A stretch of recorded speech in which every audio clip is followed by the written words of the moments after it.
Samo nešto da pokažem. Cedevita, jedna obična cedevita, 550 dinara. Mislim da je pretjerivanje. Da vidimo koji će se mu sendvič. Daki, koji ti sendvič? Ja ću ovaj. Taj. Domaćinski sa pršutom. 1000 dinara. Evo, malo pre pojeli smo sendviče i popili smo po vodicu. I sad ću da vam kažem znači, koliko smo to platili. Znači 2 sendviča i 2 flašice vode i jedna kifla. 2720 dinara najbolje.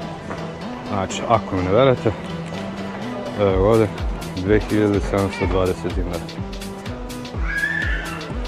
2 vode i 1 krosan. Šunka, kačkavalj, domaćinski sendvič. 2720 dinara. Brate mili, jebol oca nenormalnog.